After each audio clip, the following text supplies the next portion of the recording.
Thank you so much, Barney. It's a delight to be here. As he said, I've been here for every one of the summits. I think that they are so invaluable in educating us as legislators in really hearing of the issues dealing with smart justice and getting that in-depth understanding. I want to thank each and every one of you, first of all, for hanging in there and hanging tough. And, you know, we may be few, but we are mighty here this afternoon. So hopefully you'll learn something from this panel. We have a group of experts here for you that I'm so excited to have as part of the panel. And, you know, since we're the only things keeping you between us and the cocktail hour, we'll try and maybe end a little early if we can. So, but first of all, I do want we have right with us individuals involved in both the systems that we're talking about today. And our topic this afternoon is really crossover kids. What's a crossover kid? You know, that term is not known widely. And it's really, and I saw these kids again and again, first as chairman of the Criminal Justice Committee several years ago when I was chair of that committee, and we were doing some changes in our DJJ system under Secretary Wansley Walters, who was absolutely outstanding in really looking on how you change kids. And then also as chairman of Children and Families, the last few years, I've been chairman of the Children and Families Committee and seeing the kids in the DCF system and how when you cross those two systems and you get crossover kids, you have some major issues. And if we don't address the kids there who come out of the DCF system, who are then part of the DJJ system, or who are part of the DJJ system and have then wound up being locked out of their families because of their incorrigible behavior, wind up in our DCF system. We have a recipe for failure, and if we don't deal with it appropriately, we will have kids, adults, in our DOC system. So how are you smart? How do you have smart justice starting out as early as possible? So we need to identify these kids and we need to really start addressing what is going on in their lives. And we put together an outstanding panel for you, and where I will let each one kind of give their perspective on how they see the crossover kids and what they're doing. And we're going to start with DCF first, and we'll go to DJJ, then we'll go to the court system, and then we'll hear from a provider. So you'll get an overview on how things are going, perhaps some vision, and I'll challenge you to have a vision as what you would like to see happen, and the changes that you would recommend so that we at the legislative level can really move the needle on these kids. Really, when you look at this group of kids, it's not a large group. It's a group that we could really tackle and really approach and say, how do you make the changes? We're talking of the 40,000 kids in the DJJ system, those that are duly involved, we're talking about 1,400 kids. So it's not that large a group, but the impact of this group can be huge. The cost down the road of these kids can be huge. And when you look at the numbers also, you see it's disproportionately female, very specific needs of females. If you have, in the DJJ population, 72% are male, 28% female. There's a switch. When you go to the duly involved kids, you see 60% are male and 40% are female. So there's a huge jump from 28 to 40%. What kinds of services need to be really in place, and how do you identify these kids ahead of time? How do you prevent things from happening? So I'm going to start with DCF, and I am so delighted that we have with us Janice Thompson, and she is the Assistant Secretary for Child Welfare in the Department of Children and Families, and I have worked with her on many issues. She knows I get my little timer out when she's before my committee, so I brought my timer with me. I'm going to give each of you about 6 or 7 minutes. Give us your wisdom, and then we'll come back with some questions for you. Okay? So Janice, the floor is yours. Thank you, and can I have 30 seconds to also say thank you to Representative Harrell, because it is true. She truly is committed to what the areas that she serves, and I have had to go before her committee a few times, and they do ask tough questions, but her expectations are high, and we really do appreciate that. Quickly, for us, crossover youth, and when we refer to that in the Department of Children and Families, is usually children also involved with delinquency, but it can also be youth or children who are involved with behavioral health issues or children with disabilities. But generally, and mostly what I'll talk about today are the crossover kids that have a DJJ connection and a DCF or dependency connection. We usually get involved with these kids in one of three ways. Either the youth is arrested, and during their assessment they report some kind of abuse and neglect, and that is reported to the department, and we do an investigation and determine whether services are needed or not on the dependency side. Often, as Representative Harrell mentioned, we have youth who have been in a DJJ facility, and because of their behavior or sometimes family issues, those kids come through us as lockout children, basically meaning they cannot return home, so the dependency system has to get involved with placement. And then, of course, there are children who are already in our dependency system and placed in one of our placements, which could be a relative, a licensed home, or a group facility, and those kids get a criminal charge while they're in that placement. As with many ongoing complex issues, that are true in the child welfare world, crossover kids are some of our most complex cases. When you look at crossover kids, it usually is not something that happened in one day. Usually you find both locally in the state of Florida, and also national research shows that oftentimes there is an older background of these families being involved in child welfare when these children were younger. There are often cases where there was multiple involvement with the department. Or you also can see that these children often have educational issues, and oftentimes these children were not in school as frequently as they should be. The data, I have the same data. It is really not a huge population. It is around 1,400, and that really is something we probably can get our arms around. You know, the greatest issue, or the greatest thing that we could do probably, is to prevent these children from ever coming into both the dependency and the delinquency system. That really will take a change in culture of how we treat families. You know, a lot of the trauma research really does show us that treatment of children when they are small really does affect their brain development, and that can lead to behavior, delinquency type behavior. So it really is important that we start working with families with young children and provide the necessary and the type of support that those families need. And one of the things I always say, you really can't help a child unless you help their family, and we really need to practice that. For the department, we are working in partnership with the FCC, and we've developed a crossover work group. That work group has been working for over a year and looking at solutions.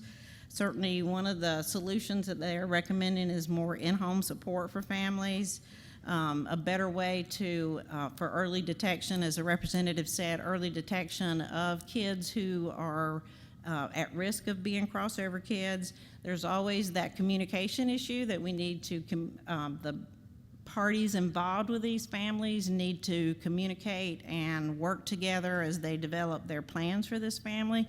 Sometimes we've actually seen where a case plan from one agency to another agency will actually have a conflict, and so certainly a family can't resolve their issues if we're not working together. We also support the civil citation movement that is going on in Florida, and recommend that children not be brought into the delinquency system if they don't have to be. There are many challenges to working with crossover youth. Certainly one is that there is not one single program that fits all needs for all children. We definitely have limited resources. Again, early identification is a challenge. Family engagement is a very important piece of our practice, and that would be both for the dependency side and also for the delinquency side. Again, you can't solve a child's problem without engaging their caregivers. And another huge challenge is that placement for youth who have a dependency and a delinquency background. Placements are very limited.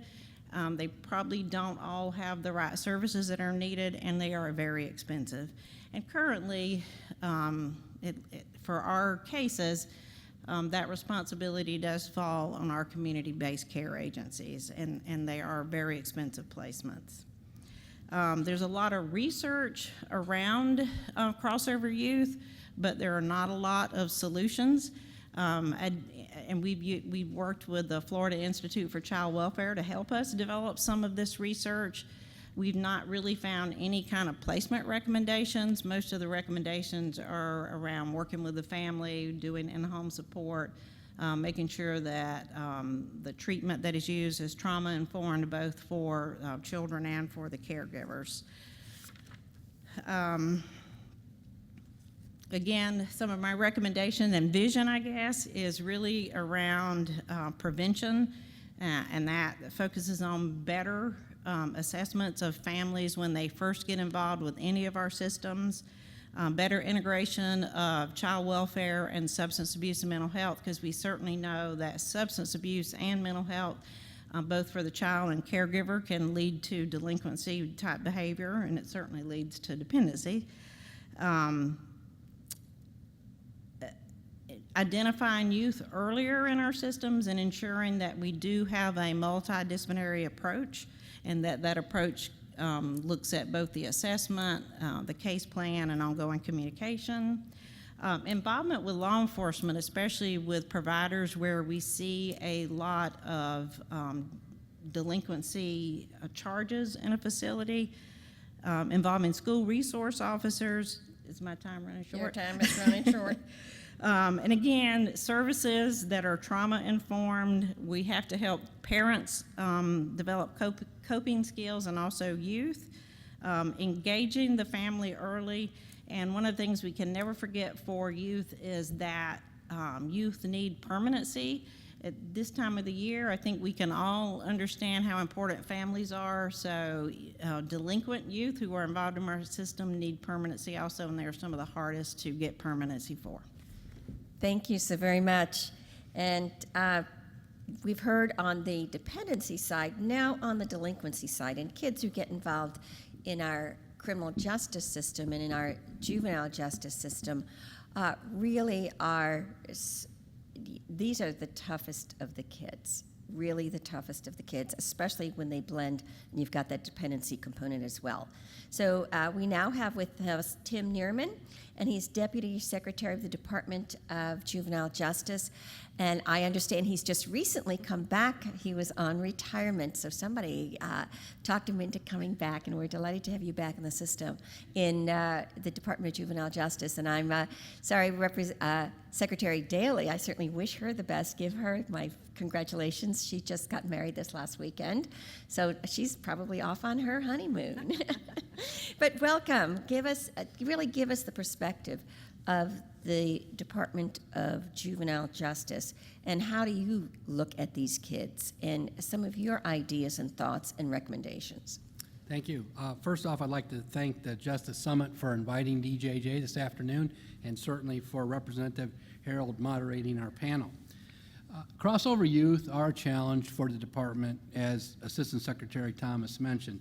One thing DJJ has been pretty fortunate with, about 3 years ago, we were able to connect with the collaboration with Georgetown University and also the Department of Children and Families to select some sites around the state to be almost a model for duly served youth. And those are, again, the youth we're focusing on in child welfare and as far as the delinquency system. So right now we're divided in judicial circuits, And right now, we have 7 circuits, and the counties and circuits: Duval County Circuit 4, Marion County Circuit 5, Volusia County Circuit 7, Polk and Highlands in Circuit 10, Circuit 11 Dade, Circuit 17 Broward, Circuit 18 Seminole County, and we're also doing some work over in Brevard County.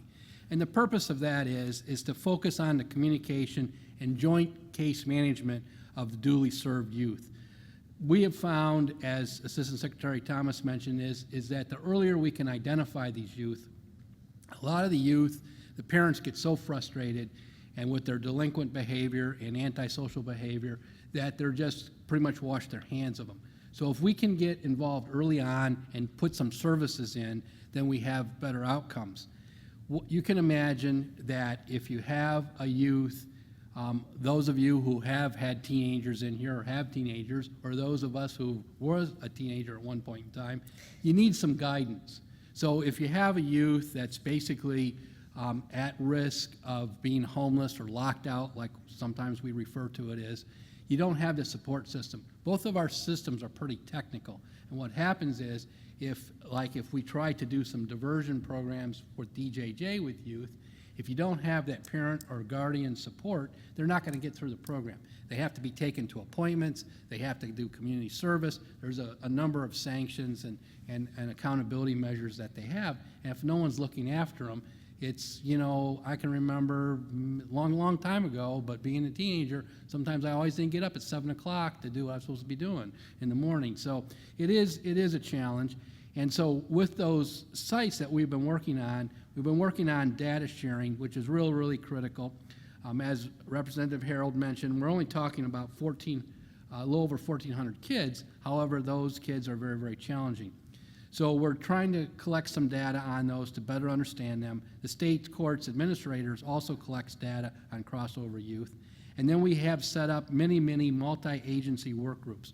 So in every circuit, we have both a probation chief and we also have a DCF county community administrator, or various counties, depending on how many's in their circuit. And what happens is that when we reach an impasse, with some type of case management activities, that is set into a staffing process at that local level, because really the local level is going to solve the problems 95% of the time. We get some rare occasions, and we have a process in place where they can go up to a regional level. DCF has a region, DJJ has regions, and a lot of the situations can be solved there. On rare occasions, and I can remember my last tour as the Assistant Secretary of Probation, I can only remember twice where we had to take the cases up to a headquarters level, and those usually involve some kind of special funding and whatnot. So the majority of the cases are resolved. There's not always enough resources or solutions for these youth. We still have some work to do on, like DJJ, we have detention that's secure, we have our deep end that's secure. However, there's a track record, as Representative Harold pointed out, a lot of these youth are females. And it's not just a female thing, but this particular population doesn't like to stay at one place for a long time. So in order to do services, we really need to engage with them. So that's something that we're working on with our local community-based care agencies and whatnot, to try to find a local place that we can get some services involved. In the staffing processes do work. In the 2014 report to the Children's Cabinet, there were 432 children staffed by these groups. And to about my vision, again, I think something that would be really helpful for us is, over 30 years ago when I started in business, we had one umbrella agency for the state of Florida. And everyone kind of worked for it. It was a massive agency. But we all kind of worked at some point in time for a single administrator. We need to train our staff, okay? What's happening is the maltreatment and abuse and stuff like that are all a science for kind of like on the child welfare side. Criminogenic needs and delinquency is a science for us. And we really need to get some cross-training down at the local level, especially for our brand new staff, so they understand both worlds. And I think that would assist a little bit on getting some more problem solving. So that's one thing on my list on Secretary Daley's list, so that's something that we want to try to get set in motion in the near future. Thank you very much. Thank you, and you have 1 minute and 20 seconds left. Lucky you. Maybe we'll pass that on to the judge. Thank you so much. And, the court system is involved in this too. And they have a role and play a significant role in what happens to a kid when they get in trouble, or what happens to a kid when there's a dependency hearing and decisions made about where they're going to be placed, what treatment protocols are going to be put in place, what is going to happen with that youth. So we now have with us, I'm delighted to say, the Honorable James Seals, and he's a senior judge in the 20th Judicial Circuit in Fort Myers.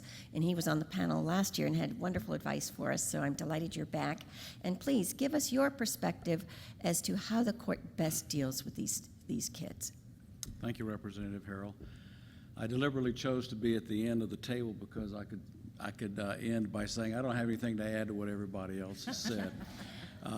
But I do. I can look around the room and I can tell that I'm probably the oldest person in the room, so I'm going to share with you a little bit of the institutional history of how the concept of crossover kids, or as the academicians call them, dually adjudicated children, but that's so hard to get out.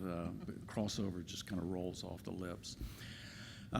20 years ago, when I first started doing work in the juvenile court, here was the concept of crossover court, and that would be at a detention hearing.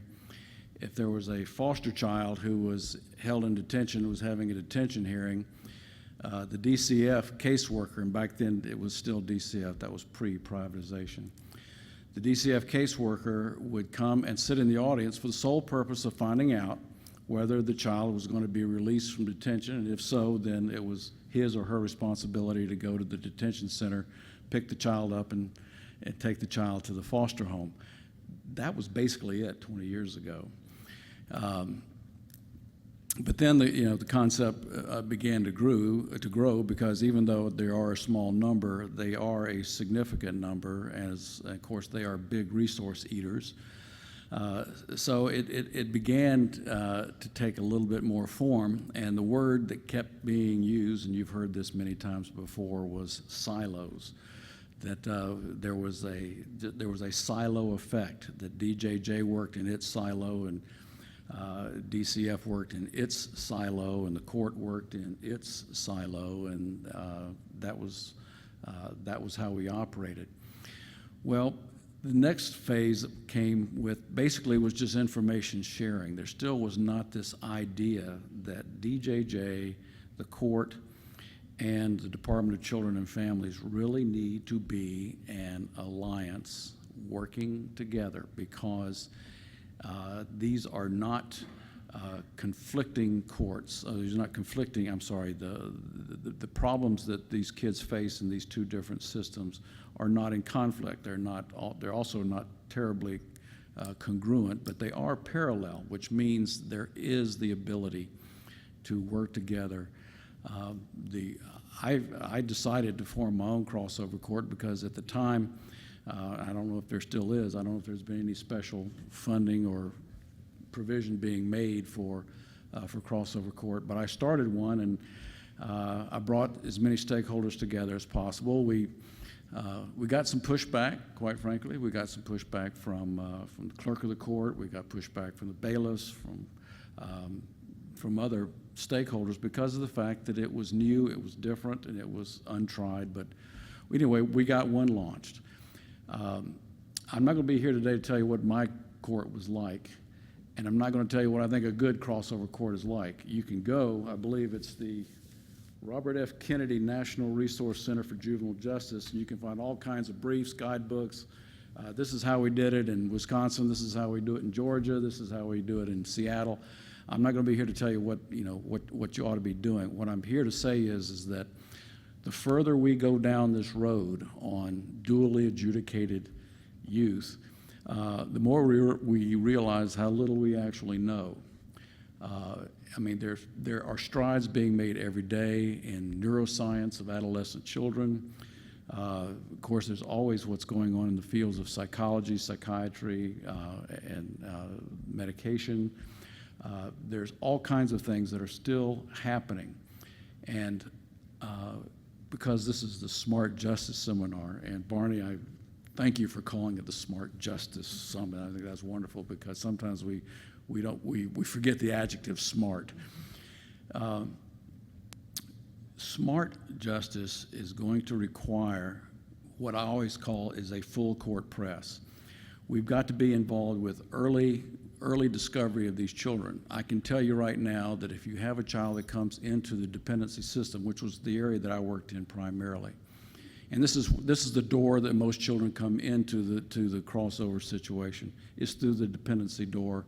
And oftentimes they come in as very young children for which there was not an adequate or suitable permanency outcome for that child. So that child is still in foster care, or that child is being raised, with no offense to grandparents, I love them, I just became one last week. But sometimes we see a child that's placed with her 59-year-old grandmother, and then 13 years later this child is 6'4" and weighs 240 pounds. And poor grandma now is old and arthritic and aging, and she has no ability to take control over this child. We need to be able to isolate those kids who are, if they come into the system as very young children, before they become adolescents. We need to find out what they're doing when they're 6 and 7 and 8 years old, because that's where we might be able to do some good, before they actually have to come in through that second door and become a duly adjudicated child. My vision has always been, because like I say, I want here to talk about smart justice. I've said this over and over again. The state of Florida, in the field of child welfare, in the field of juvenile justice, we have excellent generals and colonels and majors, and every once in a while we get some very good privates and corporals, but we don't have enough good privates and corporals out in the field who are willing to stay on the job, do the job, get the training. And that also goes for the judges. I'm probably more critical of judges than anybody else, because a lot of the judges don't want to do this, or they come into the assignment deciding that they're just going to suck lemons and not make lemonade because they're in this very challenging court.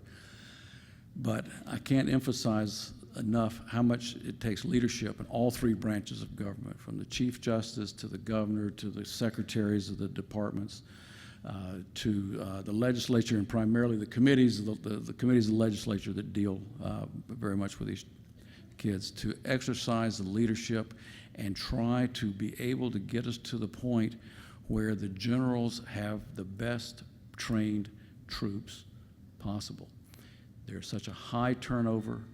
The good ones get promoted or they leave, and we're left with that situation of too much turnover.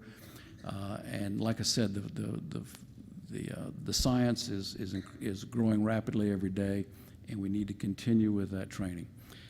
Thank you for letting me be here, and I hope I can answer some of your questions. Thank you so very much.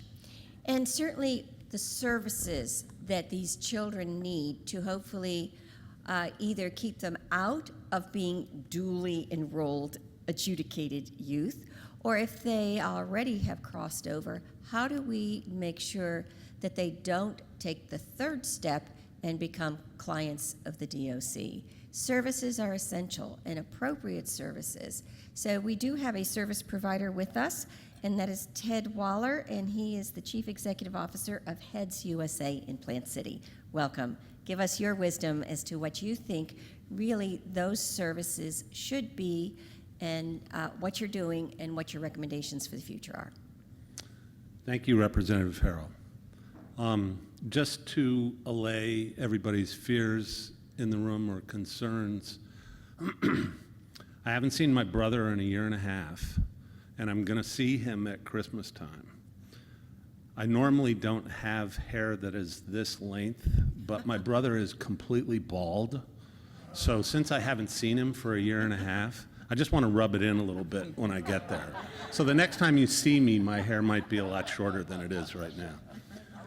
Okay, what do we do? What do we do in this situation, and how do we take care of these kids? I could give you a lot of background. I started in this business in 1992, running a locked facility down in Naples at the David Lawrence Center. Then got into doing deep end foster care that was being paid for by Medicaid under the Specialized Therapeutic Foster Care label. While we were doing that, between 1994 and 2005, I spent a lot of time, because I've always, in every operation that I've been involved in, I've always carried a caseload. I would go into the detention facilities many times to provide services to the kids, because if they're in there for 21 days and they're not getting some connection still to thinking clearly and continuing to make good decisions for themselves, that 21 days can be an education that takes them in a completely opposite direction from where any of us want them to go. So I know that I was kind of a outlier in those days, and people wondered why this guy was coming into the JJ facilities to meet with these kids. It's become much more the norm recently. In 2012, when I started this new organization, I went into the CPI's, the Child Protective Investigators' dens, and made presentations, basically just because I thought we could market our services to them along with marketing to the CBCs that give us the kids in the dependency system. And what we do now is we provide Medicaid billable outpatient services to children wherever they are. So if we're seeing them in their biological home, or we're seeing them in a foster or adoptive home, sometimes we see them in school, but we go to where the kids are. And when we started going in front of the CPIs and making our presentations, we realized that we were being involved in their cases when they were starting to do their investigations. And what was happening was that they were having an opportunity to not remove or disrupt the family in such a way because services were going into the home. Now, when you bill Medicaid, when you bill for individual family services, you are billing for basically one individual, and that person, that child, has a Medicaid number, and that's how you get paid. But you can also bill for family services under that same Medicaid number. So what we were seeing, and we've heard it from everybody, that it's a generational issue, and if we can catch them young enough, we might be able to have a positive impact. What we were seeing was the real core issues in the home, which were that we had these people in their 20s, 30s, 40s, and then of course, like the judge said, there are a lot of grandparents as parents now. They have this group that has little chapters all over the state of Florida that meet on a weekly basis, grandparents as parents. And a lot of those kids are involved with the system because the bio parents are incarcerated or just not anywhere around, and that gets them this involvement. But we go into these homes and we would see that the issues were truly generational, that they were things that were happening across the home. And one of the things that I do, and I don't mean to digress too much, but those of you that know me know that I do that all the time. However, we are going to keep you on task to some degree. Okay, We how much have time frames. do we have? How much time do I have? You have 2 minutes and 30 Okay. seconds. I can do that. Does anybody have any duct tape? So what we would be doing on a weekly basis in our company, I have about 80 therapists that work for me now. And weekly, actually twice weekly, once on Monday evening or Monday morning and then the other time on Wednesday evening, we have a conference call. And people will bring up these cases and just get feedback from the other therapists. And managing, when there are usually about 30 or 40 people on the phone, managing that many people on one call has become a real trick.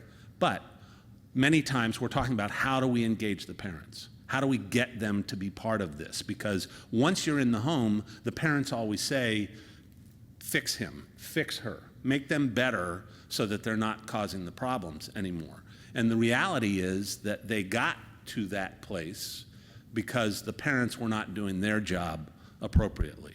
So we have learned, and we are working very diligently on putting services into the home that will identify the child, obviously, but work very closely with the entire family so that we then can, in fact, impact change in that home. I will say, just because everybody else gives statistics, that in 2012, we started in Polk County working with the CPIs, and in 2012, we got 165 or 170 referrals from the CPIs. And out of those cases, once we vetted them for making sure that we would get paid, CPIs stepped in and were able to get out of their general fund to pay for services when Medicaid wasn't able to cover.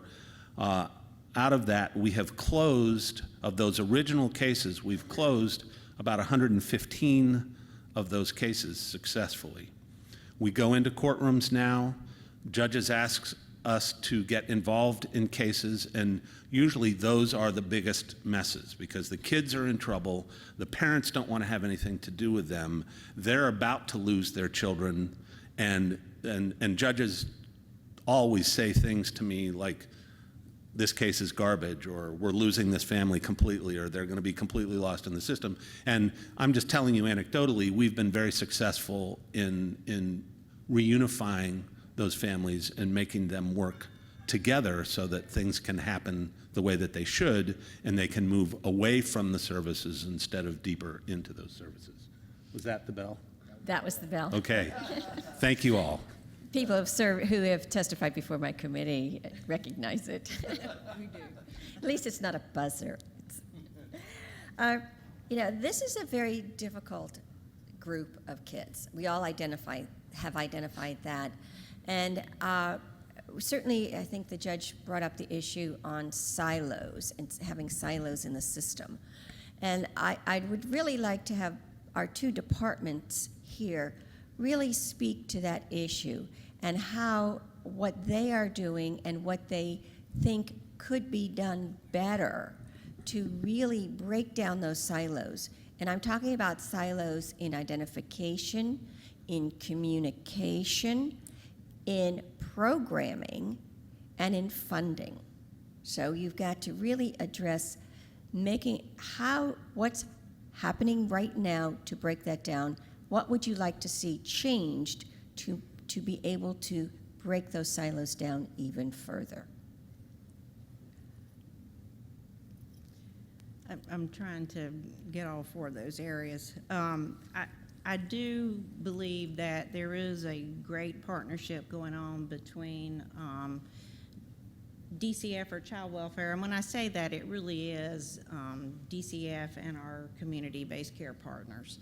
So we have a good partnership going on with the Department of Children and Families. One of the things that we do quarterly is run a matching list to ensure that we actually match all the children who are known to both systems. So that routinely happens every quarter.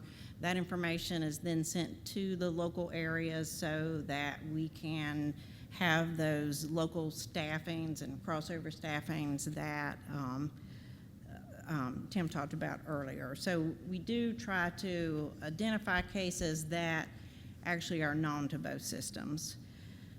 As I said when I was talking earlier, communication is always an issue that comes up when you're talking about multiple agencies or multiple providers being involved. So I agree, and I know that some areas have done a really good job of doing training so that both the counselors for the delinquency and then our case managers understand programs, but I certainly agree that that is something we need to continue to work on and develop more training.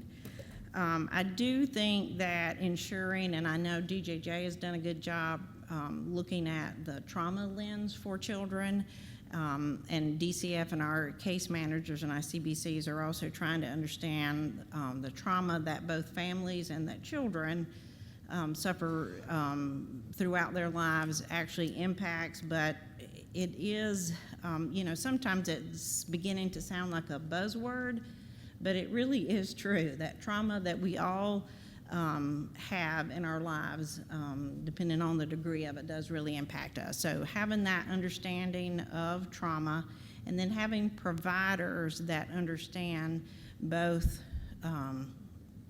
the trauma and also the unique needs that our population has for engagement. You know, many times I think providers are used to people coming to them for a service, so that engagement piece is not quite as important, but for many of both the DJJ clients and certainly for ours, we need our providers to have a unique skill towards engaging, especially the parents and the caregivers. Funding is certainly always an issue, but I do think that part of the requirement and part of our responsibility as the agencies is to identify specific type programs that will reach these clients and provide that information to the legislature so that we could ask for specific needs and specific programming. DJJ? One thing we've recently done in tandem with the Georgetown dependency crossover model sites, we've also been working on a delinquency system improvement project and some other sites to try to run a parallel system. An offshoot of that is what we're trying to do is we're taking youth that have pretty much reached the maximum in either of the departments, either DCF or DJJ or mental health or anything, and we're doing like thorough case reviews of, hey, where did we miss something? If we would have intervened maybe when the youth was 12 or 10 or 8 or 14, whatever, would it had a different end result? So that's been a little bit helpful, and we're going to continue those, especially like on our high-profile cases. Again, you know, I have a special place for the foster kids because they don't realize what can impact their future. Certain offenses today, you can't get a state job, you can't be in the military. There's so many exclusions that it kind of limits what you're going to do. So we're trying to work on that aspect too, as previously mentioned with civil citation, and trying to advocate and mentor some of the youth. The other thing we always run into a challenge is that, you know, it's like the color of money. If you have like red money, it can only buy a certain thing. If you have green money, it can only buy a certain thing. And what I've been hearing a lot of folks say is, especially, you know, how can we blend this money? And so that's something that we're going to have some discussions with, and it's an agency responsibility because we need to tell the funders exactly what we need. But just had a conversation recently with some CBC folks, and that's a real need that they have because, again, we have time limits in our detention centers. That's not a long-term placement. And we have not so much time limits, but we have a progression in our deep in programs. It's not a good place to raise a kid for 2-3 years in. So we really need to explore any flexibility that we can do to buy the services that the kids really need.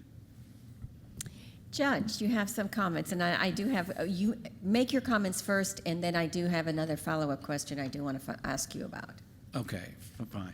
I just want to add to this. I hear all the time they talk about interdepartmental staffings. And that always sounds like, well, if there's a staffing, that means something good happened. I've learned that a staffing is only as good as the dialogue that goes on inside the staffing when the staffing is occurring and who is there. I've been away for 3 years. Maybe it's changed, but I can tell you from my personal experience is that there should be something written in the job description of DJJ probation officers and case managers, and that is that they shall talk to each other on a regular basis and let them know everything that they are finding out and sharing it immediately with one another, and emphasize the fact that it is that interdepartmental communication and understanding that is really going to help the court drive a better problem-solving solution. Thank you. I couldn't agree with you more. I held a summit in St. Lucie County recently on crossover kids. And because I was hearing in my office as chairman of Children and Families about the lack of communication between the two groups, the probation officers, the local probation officers, and our case managers. And I was hearing from both ends on that. So we held a summit, and it was about the most productive thing that could have happened because we had both departments there. And we were very fortunate. We had both Secretary Carroll and Secretary Daly come, as well as head of the Children's Cabinet, former Secretary Wansley Walters. So we had the power team there. And I can say that communication is absolutely the key to making a local system work. We need to see, and we, on the state level as well. But the court plays a very unique role. And you identified some issues in that perhaps our judges are not that excited about either being a dependency court judge or a juvenile justice judge. You talk about a crossover court or a court that deals with those unique kids or family, and also family issues are very much a part of this. So give us some insight as to how you would institutionalize across the state, or at least get more circuits to look at crossover courts. More than family court. We have a lot of family courts out there, but they really don't hone in on groups of kids that either have the potential to have that DJJ involvement if they're in the dependency system, or if they're in the DJJ system, are most likely going to wind up as lockouts. Well, Florida is supposed to be a unified family court state, and some of the circuits have taken it seriously and others have not, to be very honest with you.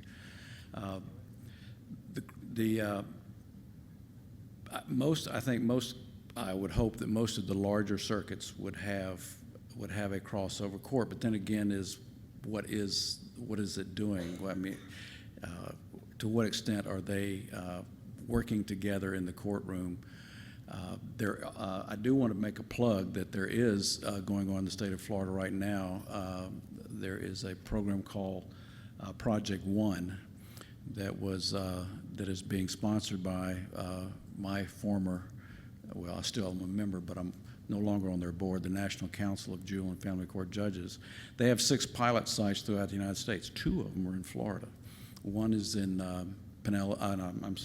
Pasco, and the other one is up in Santa Rosa. But the idea is that a child should have one judge handling all of their problems.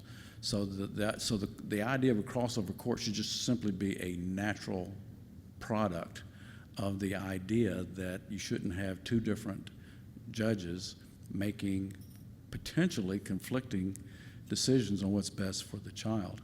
I'd like to mention that several years ago in the state of California, I don't know if they're still doing it, but I know they tried it.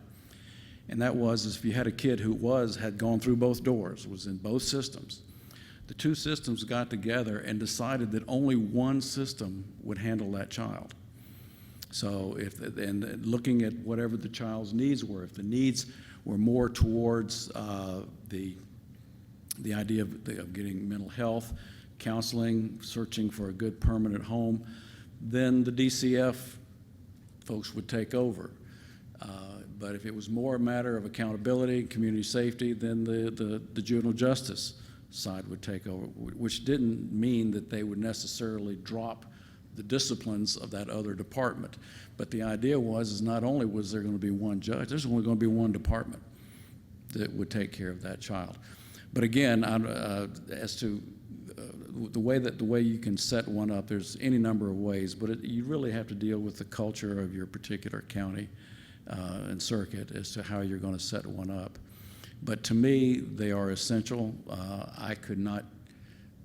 I was just really, really gratified to see the kinds of progress we were making and the things that we were doing, because we had DJJ and DCF and the public defender and the state attorney, everybody was in the same room at the same time talking about the same child and the same family and their problems. And I would think it should be. If it's not, it should be instituted in every county. Of course, the small counties are always unified family court. And for Ted, as a provider and dealing with children, and you deal mostly with children in the DCF system, talking about going to the CPIs and working with CPIs, but when kids are in the DJJ system and they're coming out of a detention facility that have not been involved with DCF, that's another special group that have the potential to become lockouts. What kinds of services and when can you get involved when that child is first arrested, and whether they're going to a long-term residential facility or they're just going the 21 days in a DJJ detention facility? Working with that family, and as you mentioned, families are so important, working with that family ahead of time to have that family and perhaps intense family therapy because there are issues there, and you have an incorrigible child who has many issues to start with, to make sure that that family would be more likely to accept that kid back as opposed to being a lockout. Because I got the hook on my earlier soliloquy, I wasn't able to talk about what we are doing currently, and there are a couple of issues involved, but what we have been doing for approximately 2 years, the judge and I were talking earlier about the people that I know in the judicial system, and the reason that I know them is because I go and sit in their courtrooms, and they will actually tell whoever is in front of them, the caregivers, Mr. Waller is sitting back there, and if you go and talk to him, he can get you set up with services. So it's a small way, but we have probably gotten, I'm going to say 100 cases company-wide in the last 2 years that we have gotten directly out of the courtroom. And then the JJ staff will contact us because they have a special set of reporting that they require, and we communicate with them on a monthly basis about the cases that we are currently seeing and provide services to. The thing that would be great, and I don't know if there's anybody in this room that could make it happen, is if we got a contract with DJJ to actually pay somebody to sit in the courtroom, so that we could have somebody there that would be in every area and be able to provide those services, because some of the CBCs do have providers that do that. Some of the MEs, the managing entities, and I'm sorry I'm using these acronyms, but some of them do have contracts with providers that will sit in some of the larger courtrooms in the larger counties in the state. But as you identified in your question, if we can get to the issue the first time something goes south, because many times that's the first time any of us see that there's something going on in this family, then we should certainly be able to reduce the number of cases that go deeper into the system and provide the services to these families at a much earlier stage. Thank you. There's been a lot of discussion in the legislature recently about kids in group care and the significant problems that they have. Many of these kids have a lot of mental health, substance abuse issues, very, very difficult situations.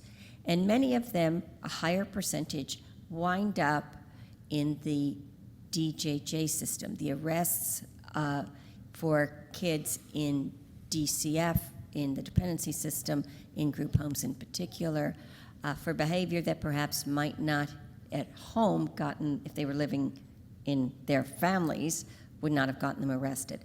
How can DJJ and DCF work better together for those kids, and what can both departments do to really make sure that there's appropriate placement of these children. And that's to both our deputy secretaries. As over the past year, we've had many joint work groups and some committees of the work group, and one focused on that very issue. As Representative Harold mentioned, is that some of the rules and regulations for group homes are probably a little tougher than living in some homes. Now, some homes have no rules, and that might be an issue, but some of the group homes rules are pretty intensive for a teenager that has a challenge following rules. So there's been an education process that if you can work through it, and to try to get it worked out, don't call law enforcement for every little issue. Try to get yourself a behavior management system in place, trying to work through. Now, again, if a youth is hurt or so on and so forth, then the last result is getting law enforcement involved.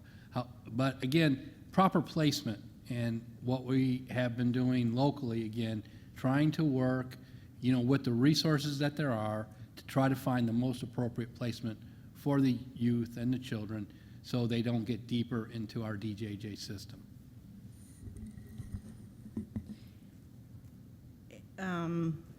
I think that one of the efforts that we have both with DCF and our community-based care providers is a initiative to recruit more foster homes, and particularly more foster homes for teenagers.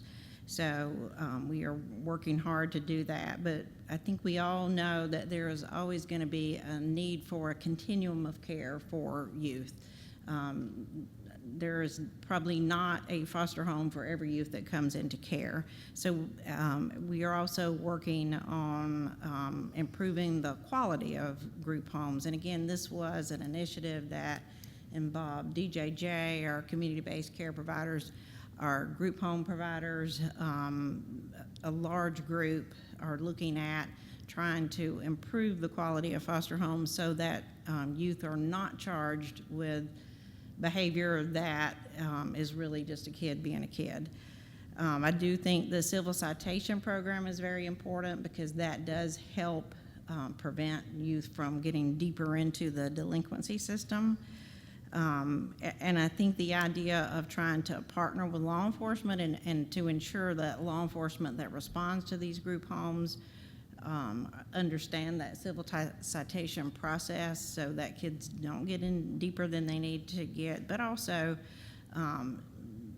oftentimes their interaction with kids can actually be a positive experience with law enforcement. One of the issues that Representative Fitzenhagen brought up, and I did have, that is definitely on my radar scope, is those kids who are being trafficked. And most are female. And in 2012, we decriminalized prostitution for children under for children under 18. You can no longer be charged with prostitution. Most of those kids out there are actually being trafficked. And this is a group of kids. I know there's a tool used by DJJ to help identify them when these kids come into the system. They become dependent children for the most part. I open that up to all our panel to really let's look at the unique situation of these children who are being trafficked. So whoever would like to jump in first. And how do we deal with that? How do we deal with it in the juvenile justice system when you identify someone and they've been arrested for something else, maybe for drugs, and drugs are being used as a tool to control them. They're being arrested for shoplifting, or you realize that they're being trafficked, and then they wind up in the dependency system. What services do you as a provider have for them that are unique? What does the court do with, how do they address this from the court system? And what does DCF, what are our services out there from DCF? I'll start. As you said, DJJ is already using a screening tool. That is a tool that we also work together along with providers to develop. And we are now also piloting that tool in a couple of DCF areas, and it will be used across the department. I do think it's important for early identification of youth, and oftentimes runaway behavior or sometimes substance abuse behavior can all be indicators of this. So I think it is important that we screen it and identify it so that services can be provided. You know, this really is a fairly new phenomenon that we are studying. I don't think it's a new phenomenon, but so there's not a lot of research around what programs work. We do have a couple of programs, one particular program in Florida that is actually being studied, and research is showing that it's successful, but it is basically one child placed in one foster home with a lot of wraparound services. I think, as with most of these complex type behavior issues, that wraparound services is that works with both the child and the caregiver are probably the solution. I think that's all I have right now. Thank you. I would agree with Assistant Secretary Thomas. I think the phenomenon's probably been going on a long, long time. We really have to increase our awareness with our line staff, because with our tool, I think we do an okay job of identification, but once we identify, what do we do? And I just don't think we got a bit of work to do. You know, we're trying to get the youth safe. Sometimes it's a generational thing. Their parents, female, male, might have been trafficked, various forms of trafficking, labor, the sex trades and stuff. So I think at next year's summit, we'll be in a much better position to answer that. But we got to keep the children safe, because we really have to get our line staff and our supervisors in tune to spotting those signs.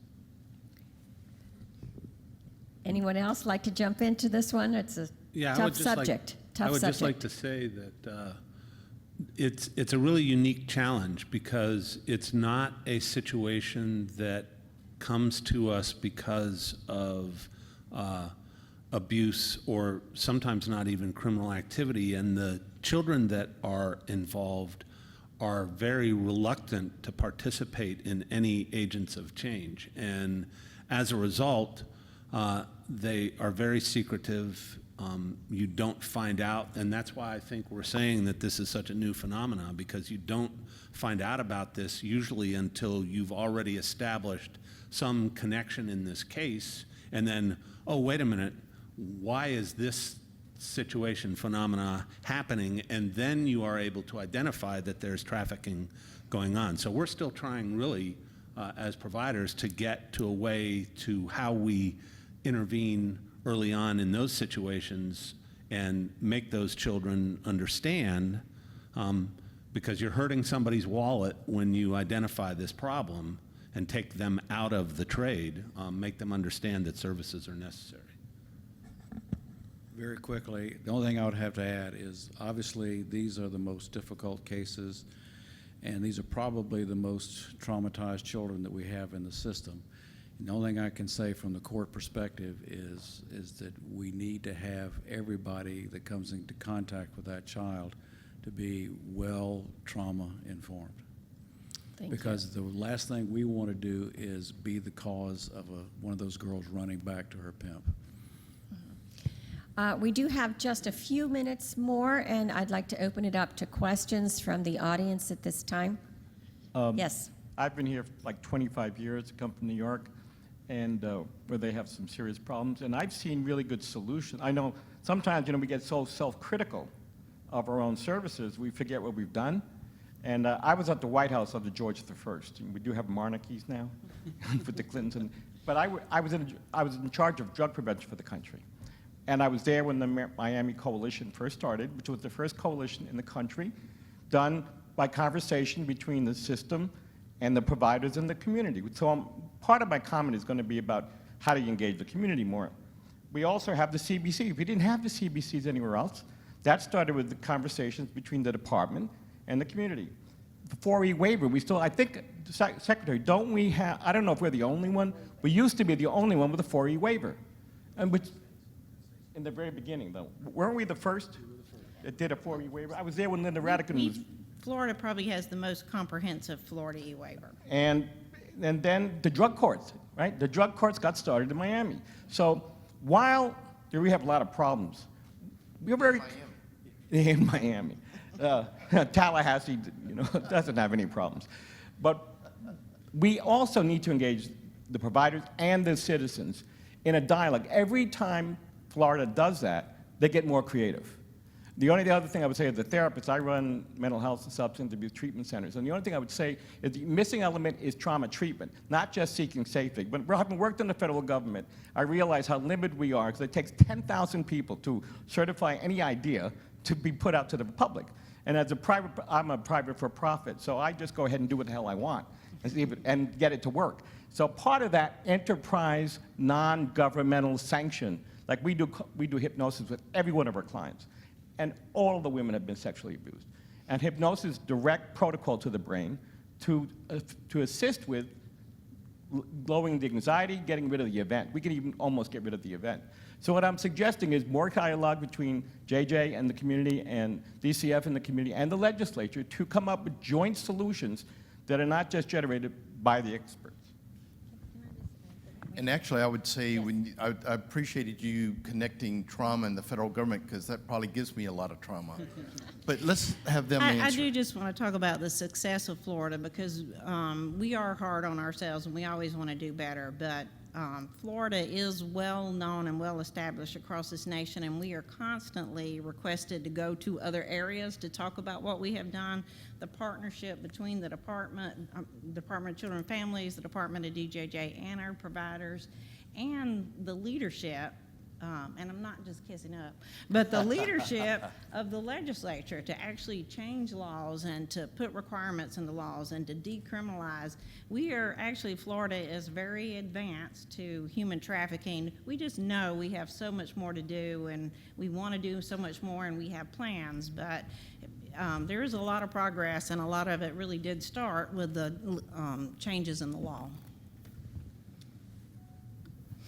Thank you. Thank you, JT, and you're exactly right. Listen, I first got involved in the crossover issue about 6 months once I became the CEO of the organization, Florida Coalition. And as I went out to one of our great residential group homes, what I heard from them is their desire to really meet the needs of the kids that were coming in. But many of these kids that were coming from the JJ side, and it's not that our kids were in the residential home going to JJ, it was the JJ side coming into the residential homes. And what they said is, we want to serve these children, but our model and our experience is not set up to meet the needs of these children. They may be locked out of their families saying, we can't handle these kids anymore. They become abandoned at that point in time. They are adjudicated to come into the system, and then the community-based care then has to place them. And so the real issue begins, and Ted, I'm gonna go to you on this one since you're a provider, but I'd like you guys to camp around this for a second. The real issue is when that happens, and I was just talking to Emilio here, is a community-based care provider. I mean, this is what he does in his area. And what do we do to make sure that we have a facility that is both skilled, prepared, and can address that without bringing them into a home or a family that's not equipped to handle this and possibly exacerbate the issue and even victimize some of the other kids that are in this other system? I can tell you that that is probably the most challenging issue for placement of these children. I'm a founding board member of Hibiscus Children's Center, and I can tell you that's been on my forefront for the last 4 years. Yes, so I'd like to hear from Tim. Well, the one thing that I'm going to say first in defense of JJ is that the department has done a great job of upgrading their system and the way that they staff these cases, and they do have their own facilities now that they can take kids out of detention and put them into long-term residential care. And not that we want to segregate them from the rest of the community, but because of the problems that you identified, sometimes that's a really good step, because there's a level of security there that doesn't exist out on the landscape in regular group care. And so we're able to identify and protect those kids in that environment. But the other thing that you do, and this is one of the things that I preach all the time, is that in any situation, whether it's residential group care or regular foster care or foster group care, the two components that make those situations, those entities successful are the training of the caregivers and the support that is given to them. So when you can identify where your weaknesses are in those two issues and change that, you're going to have the greatest outcomes. My name's Emilio Benitez. I'm President and CEO of ChildNet, the community-based care agency in Broward and Palm Beach counties. I haven't been around as long as you, Judge, but I had the privilege of appearing before you when I was a criminal defense lawyer specializing in delinquency cases.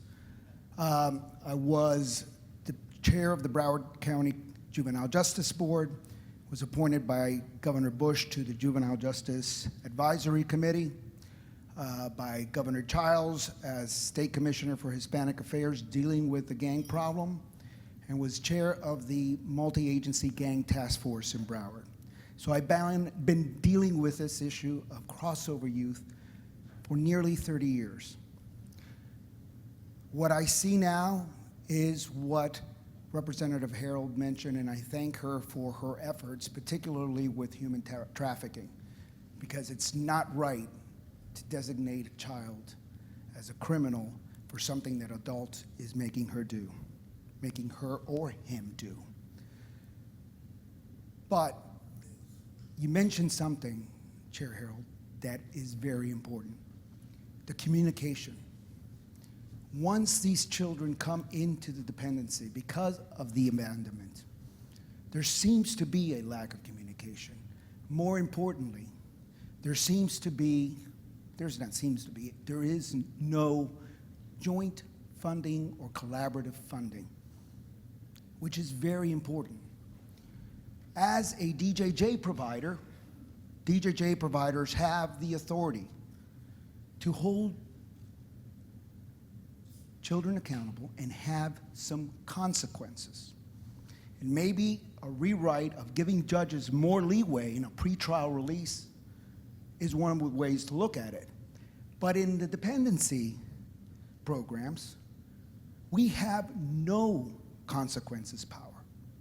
I just left a meeting this morning with the city of Fort Lauderdale where they're suing. They had a hearing and won the hearing to close one of the group homes, one of the only group home in Broward County that will take crossover youth. And the city is telling the state, because the state owns that property, you can't use this property for this purpose that has been in use for the last 30 years. And I can't get DJJ to the table. So we need to have programs that are dual programs, collaborative funded programs that will give the provider that tool of having consequences, of bringing the case to the attention of the judiciary. Would the judiciary, the judge, Well- and also DJJ like to comment on that? Well, one of the things I'd like to say is, I hope I didn't make a fool of myself when you appeared in front of me. Obviously, one of the things that judges can do, and they can do effectively, and that is to use their convening authority. Now, if you've been dealing with Palm Beach County, you probably remember Judge Ron Alvarez. He had no compunction whatsoever about bringing very high-level officials in DCF or DJJ into his courtroom. Now, I'm not suggesting that we do these things necessarily out of anger and frustration, but I do believe that judges can bring the right people to the table.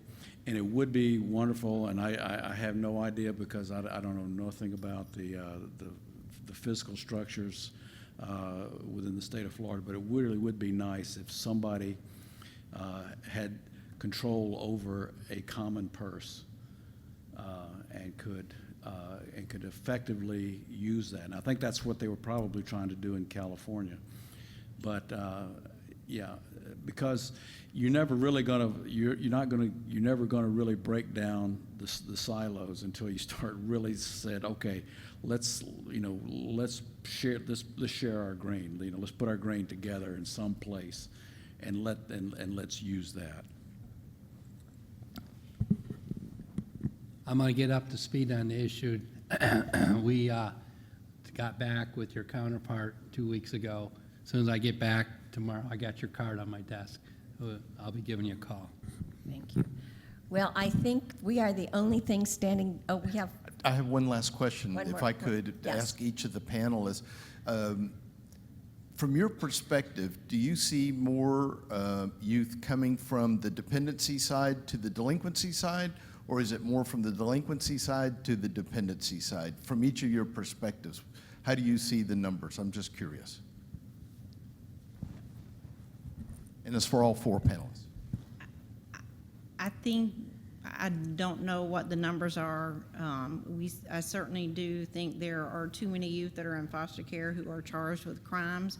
But I also think when we look at our crossover youth, if we look at their history, we will find that when they were younger children, there was often a department involvement, DCF department involvement. And the reality is, as Representative Harold mentioned, that our latest statistics show 1,428 out of over 40,000 youth. While that's a small percentage, about 30 years ago when I did juvenile probation, I always would tell my supervisor I would take 3 male clients versus 1 female. So just that small percentage, they're children with a whole lot of needs. Hopefully, the DJJ, we're trying to intervene a little bit because it's not really fair to put a youth with serious charges in the group homes and so on and so forth. So I've only been back 2 weeks. Give me a couple more weeks. Let me see how we can get that addressed. Thank you. One of the things that they're doing statewide, but I'm participating in Hillsborough County, is a residential group home committee that is made up of, in Hillsborough, there are 2 of the judges, DCF, the CBC, and a number of providers. And they're trying to create a standard for, and law enforcement is there as well. And they're trying to create a standard for managing residential group care at the licensed level that comes licensed through DCF. But one of the things that we look at every month is the arrest records. And again, sorry to be blowing this horn again, but training is a key component for staff in those environments. So the DCF, the dependency system, housing children in residential group care, and a lot of them getting arrested in those environments because the staff's not functioning properly in order to be able to control those behaviors, and their method of dealing with it is to call 911, and when law enforcement shows up, if there's a criminal activity there, and usually it's some type of battery, then the child's going to be charged. So I see a lot of that happening, but they are working diligently, at least in this group that I'm part of, to try to make a difference in that arena. Well, in my experience, going way back, I could count on my fingers the number of kids who came in through the dependency door last. And I'm excluding mostly the lockout cases, because generally once there's a lockout, generally the threat of their child being sheltered and the parents now having been thrown into the hot seat of the dependency system usually solve the problem. That's changing a little bit more, especially with the sex trafficking, but still by far the vast majority come in through the dependency system because of the fact that most children who are maltreated below the age of 5, and that's where it starts. One last question, Representative. one more question, thank you. Thank you, and I'll try to be brief. It's great that there are all these efforts to bring down these silos between the dependency and delinquency courts, one of the places that we're concerned about are when crossover kids are direct filed. And we see they bypass the court system when prosecutors can unilaterally send the case to adult court without a juvenile judge who has access to so much of this important information, or dependency judge who has access to so much important information about what has gone on with the child. That child may sit pretrial in a county jail for months, sometimes years, we've seen, without any interventions, any services. And is there a way that we can make sure that all of this information is being considered by an impartial arbiter to really make sure that only the cases that absolutely have to go to adult court are going, because we see so much harm happening to those crossover kids when they're sitting in that system waiting for that case to be resolved. And sometimes it could be a child, we have girls who act out in their programs and they're charged with battery on a Leo, and that becomes a direct file charge. Anybody want to tackle that one on direct file? A little bit of a hot potato there. Judge? I'll take a shot at it.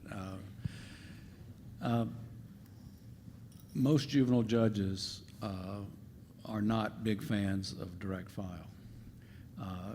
They prefer that they be waived up by the juvenile court as opposed to being direct filed by the state attorney. And as I understand, there's some legislation that's being filed. It's been filed before, and it's going to be filed this year, again, to try to take a little bit of that discretion away from the state attorneys. But I was just talking to Paul Poland, who runs the juvenile court for the state attorney in my county, and he tells me, and I'm hoping that this is what state attorneys across the country, across the country, but surely across the state, and that is they sit down and they gather a lot of information and not just look at the deed that caused the case to come to the attention of the state attorney, but look at that child's life from the time that child was born all the way up until the time that child is now sitting in front of us. And that's a good note to end on.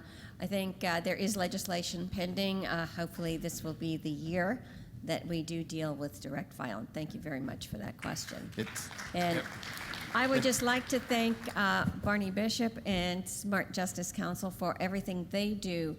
As chairman of the committee that deals with children and families issues, I think this whole topic of crossover kids is what needs the continued conversation with people in the justice system as well as in the DCF system. So having us here today is so well appreciated. Thank you for everything you do, Barney. We appreciate being here today. Great. Let's give them another hand, please.